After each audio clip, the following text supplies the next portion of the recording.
Good evening. Ira Epstein, and here we are with your SPDR ETF stock market wrap-up for Monday, and this is the 2nd of December, 2024.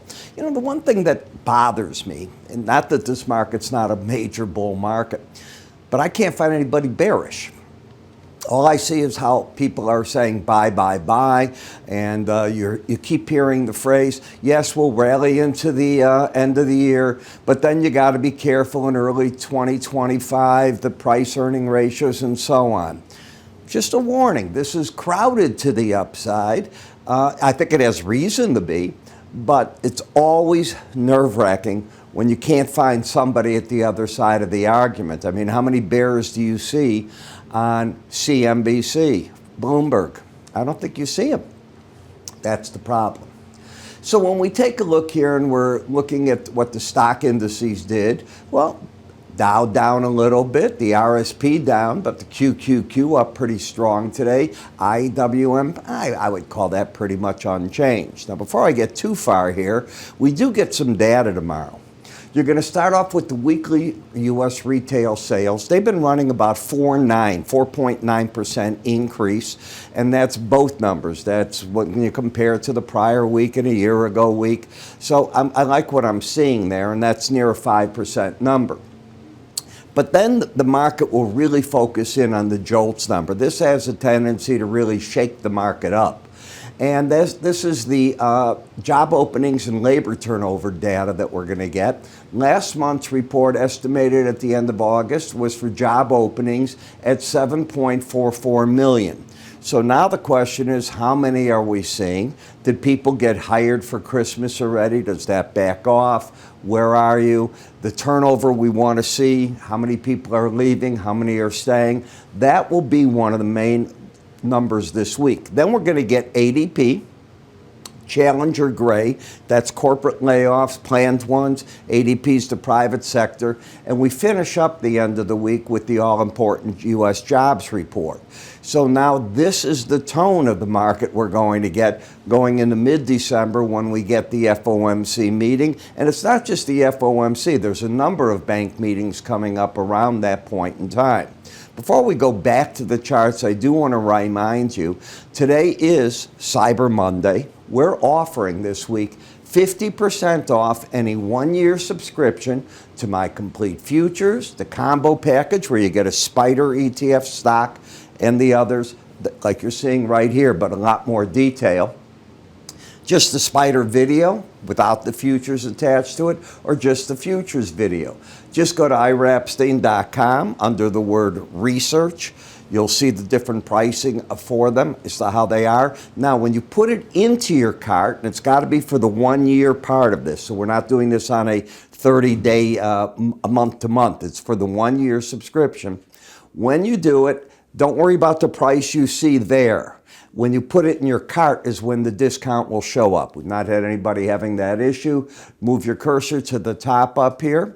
You can also see an icon that'll take you there as well. All right, so let's go back now to the charts and get a feel for just what they're offering us. And maybe I can come over here. Let's see it. There we go.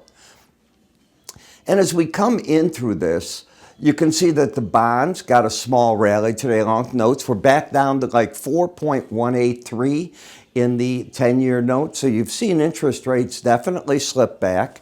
Energies are still, well, you know, I keep saying energies up here as I'm pointing. I'm used to the futures markets.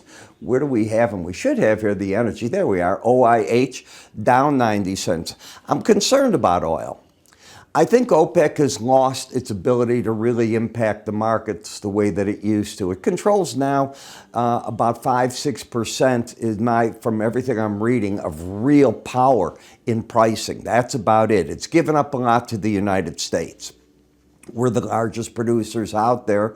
And in order for OPEC to get back the punch that it had when it could act with all the countries that make it up, they'd actually have to put more oil on the market, in my opinion, and stop the U.S. from producing as much. Are any of them really prepared to see maybe as much as a $15, $20 break?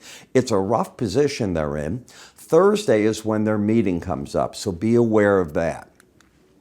When we take a look at the stock that we looked at over the weekend, Hood, which is Robinhood Markets, Inc. You can see the daily bar chart sort of drifting right here. The pattern is still one of higher lows, but suddenly we're getting lower highs. So the market temporarily has gone into a pause phase. You'd have to get back over 39.15 to get it pointing to the upside again. If the market got underneath the 35.15 level, you probably open the door for wherever the 18-day average is, which will be in near that number is my guess. Haven't been able to get up recently to the upper Bollinger Band. Did almost 2 weeks ago, and that pretty well has stopped where the market's action went, and you've lost the bullish embedded reading. Now, to me, momentum leads price. And when I see this happen, until the market gets up and makes a new high, the odds strongly favor that price and the 18-day average are about to make a run at each other. Now, you know a market's weaker when it's price that just falls to it. But if they both sort of drift, we're not getting an edge one way or the other. Obviously, I'd be wrong if you made a new high, but I'm not seeing that right now. In XRT, the retailer. All right.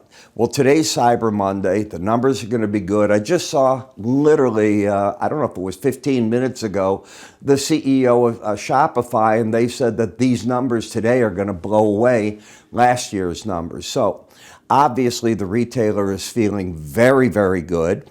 And I think that's important. We saw the numbers over Black Friday were good numbers. So people are out there buying. Did you? I hope you did.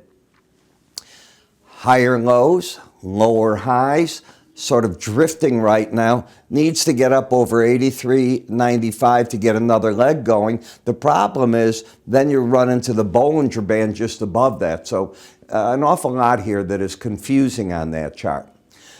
Did we not think that CrowdFire was going to fall back to the 18-day average and rebuild there? You tell me what it's done over the past 3 business days. Exactly that.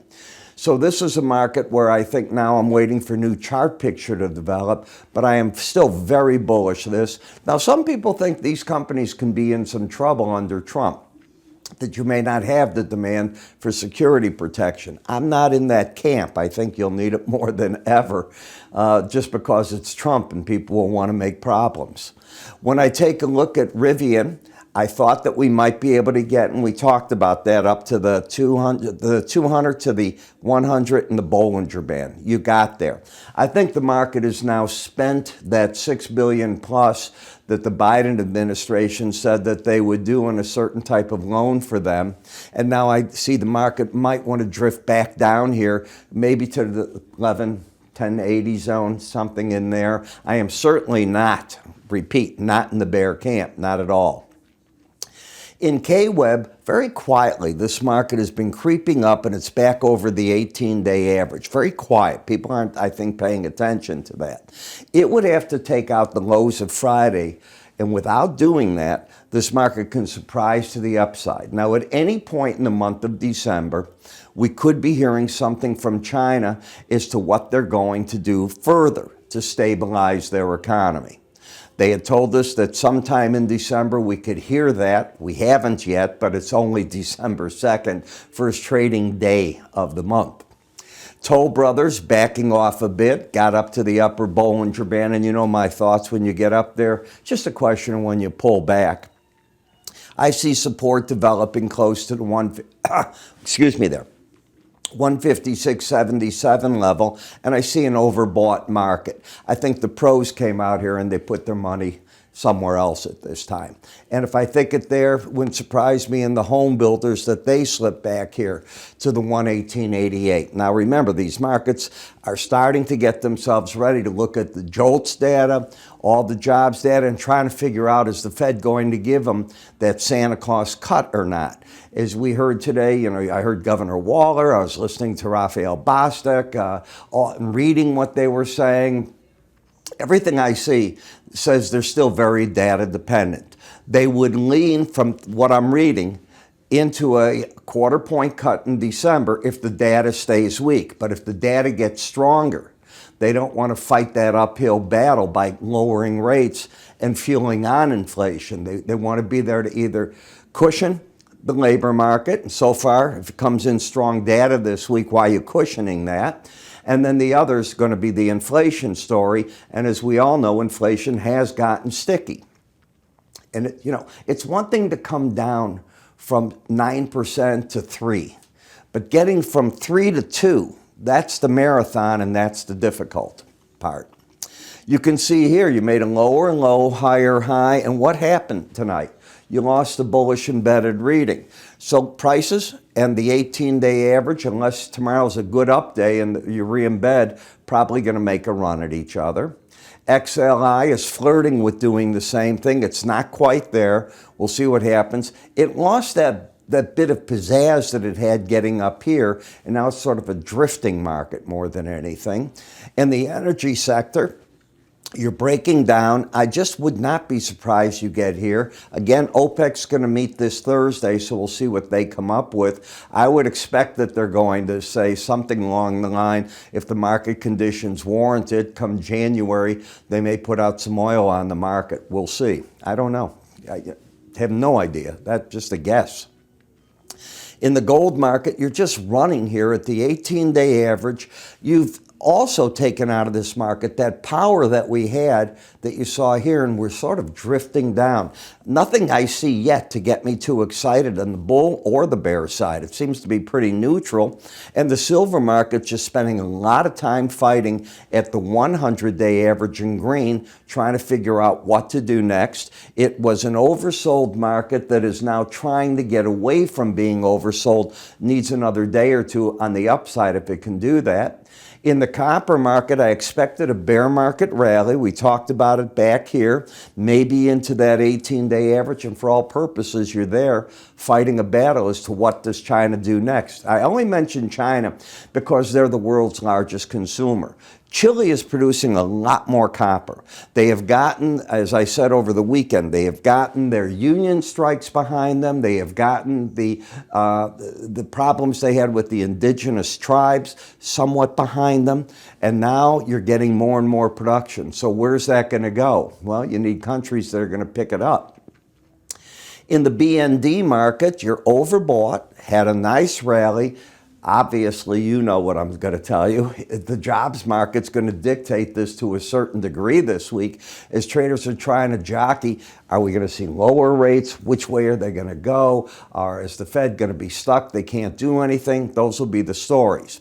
In the dollar, we had a correction back to the 18-day average when you lost the bullish embedded reading.